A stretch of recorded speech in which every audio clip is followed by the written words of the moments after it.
What is up, guys? Welcome on back to TK's Garage. And yes, outside of some sad clout chasing, government meat riding YouTubers, myself and several other actual journalists too, by the way, are reporting the same thing, that CARB is coming to an end. With the passage of these CRAs in the House, they've now gone to the Senate, by the way. And in the Senate, they're not even going to play that game where they're saying, well, this isn't the right method, you can't do that. Cool, then we're just going to make them rules. And you know what the Senate has the ability to do? Change rules. They don't need any specific legislation because these rules were created without legislation. So the Senate can also change or end said rules. So I've been watching a lot of stuff that's been going on with Lee Zeldin, and he's kind of been the tip of the spear when it comes to taking down or pushing CARB to the bottom. And just saw an interview that he did over on Fox News, and I know there's a lot of people that are like, Fox News. I don't care. You know, me personally, I'll watch any news that gives me factual information, and that's data-based, not feeling-based, because, sorry, fuck your feelings. Nobody cares about feelings. I care about data and what's actually happening. So yes, I will watch Fox, I watch News Nation. I do not watch the legacy media because they're a friggin' disaster. That said, he just did an interview talking about all the money that was saved, and part of that was all of the grants and money that was cut back to the tune of $22 billion. By the way, did you know how many billions of dollars the EPA was giving the California Air Resource Board? Yeah. They're freaking out now because that money is gone. Done. And now because they don't have this clean cars rule, they don't have this clean trucks rule, as the Senate is going to make these rules, pass it, put it on the president's desk, and those rules are gone. They're gone. They're done. So this is even better than having them have to fight the parliamentarian and, overturn what they had previously said. Now you just make them rules and get them the F up out of here. And that's it. It's over. Now, what is the first thing that you're going to see outside of what some lame hobby YouTube channels talk about? What it will do immediately is this. All of those auto parts that you had to buy that were CARB specific auto parts, that's illegal. California can't do that anymore. They cannot require you to buy a CARB stamped $2,000 catalytic converter when you could buy one for $150. That's federally standard. So all of that scam, because that's part of the Green New scam that California was running, that is over with. It's gone. Period. There's no, well, we'll see what happens. What about the smog shops? Look, I'm sorry, no disrespect, but as a wise man named Conor McGregor once said, fuck everybody. Sorry. Nobody cares. You've been scamming, and if you have a smog shop, you know it's a scam. You've been scamming the citizenry for however many years. And if you were the dumbass that scaled up and opened 30 smog shops, guess what, buddy? Time to earn an actual wage. Turn them into tire shops, turn them into mechanic shops, turn them into oil change shops. You're going to have to do something because the days of you scamming your citizens is over. Now, I'm willing to bet what the smog shops are hoping, which I can't believe they're even advocating for this shit, is that this mileage law passes, where they tax per mile, which, by the way, in the event California passes it, I don't know if you saw this already, but Pam Bondi already said that there's rules on the books. Supreme Court precedent, you can't do it. And she already said if they do it, their ass is going straight to court. And it will be expedited, sent to the Supreme Court, unconstitutional, bye. So, for you guys that are stressing out about the mileage tax, even if they pass it, I don't even think you'll get through the first year before you have to pay that bill. So, but let's worry about the emissions side first. Anyways, I want to roll this clip with Lee Zeldin at Fox talking about like all the waste of money and those grants, some of those grants going to CARB. And then we'll come back here before we close out. Biden EPA Museum. It was $4 million to build. We are standing in the middle of basically a one-bedroom apartment, and $600,000 a year to operate. Money can be better spent elsewhere.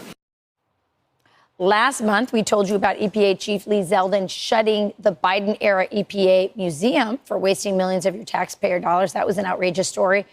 And it only had just a few visitors. Yeah, and that's just the beginning. Zeldin's office says it's already cut $22 billion in wasteful grants and contracts. In case you didn't know this, that's actually double the agency's operating budget. We have EPA Administrator Lee Zeldin to join us now and talk about this. Thank you for joining us, and tell us about these cuts you found. It's important for EPA to be operating as efficiently as possible. And we're not going to operate under this mentality that challenging the status quo is unacceptable. It's some sacred cow. We inherited all of these Biden-era regulations. We aren't going to treat those as if they're etched in stone.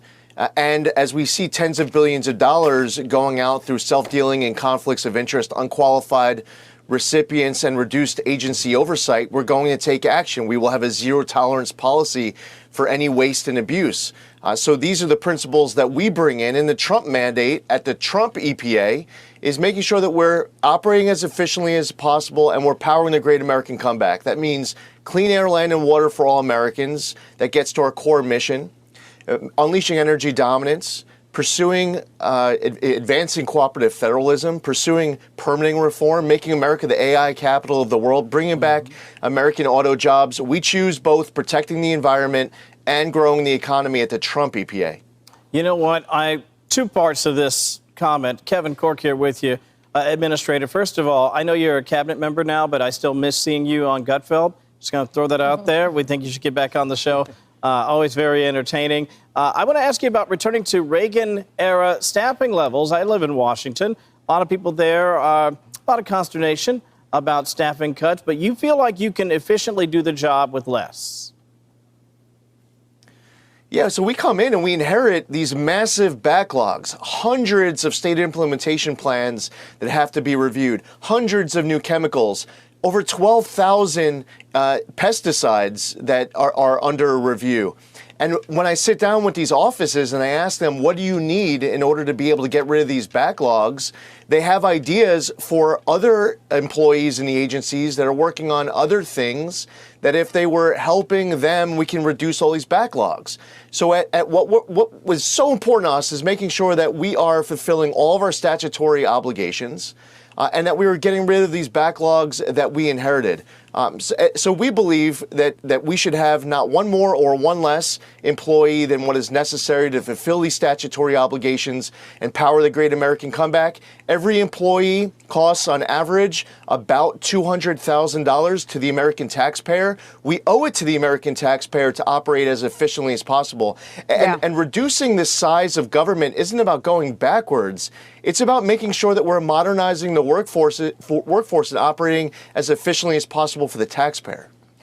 You know, one of the things that's been really interesting about this administration is the way secretaries or departments have been overlapping with other departments, working together. Mm-hmm. Talk to me about how the EPA is working with MAHA and HHS.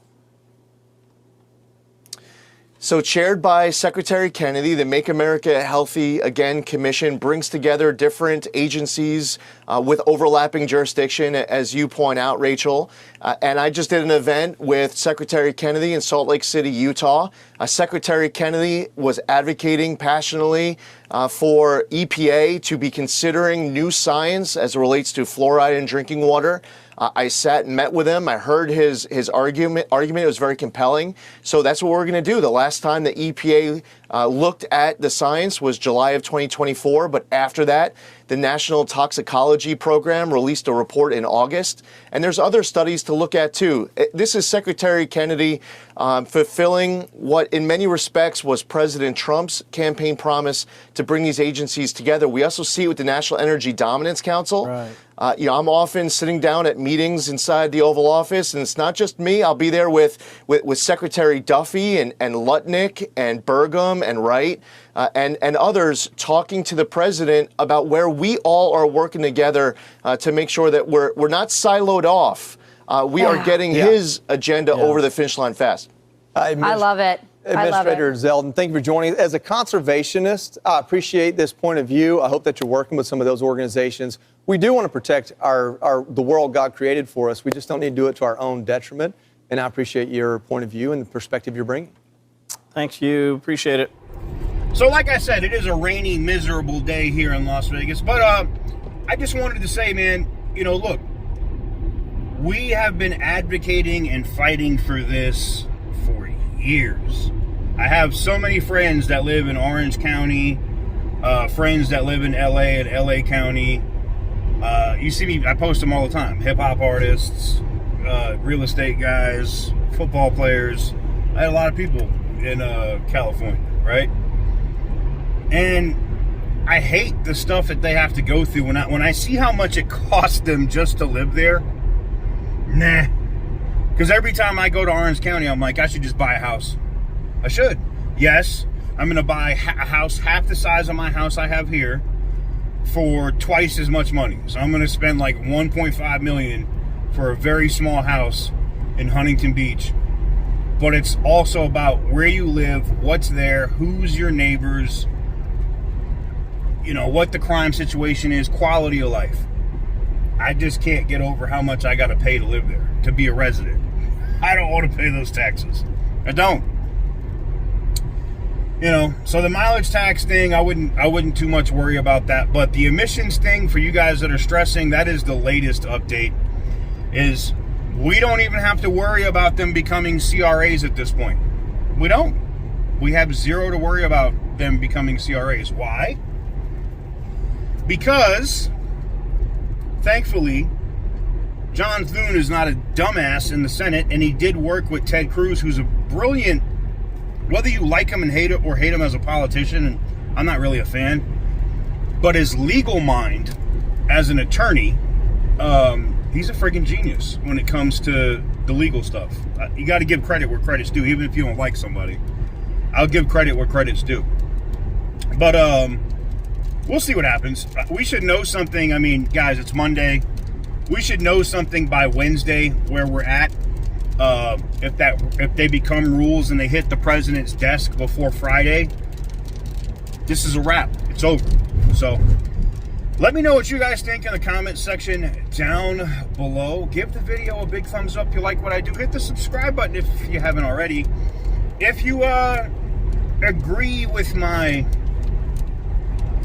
thought process here on the legacy media and the disaster that they are, you should check out my news channel. Be offended. You might be offended if you go over there, so be prepared. The news with TK, so definitely go check that out. But outside of that, thank you guys very much for watching. I truly appreciate it. And as always, stay petty, my friends.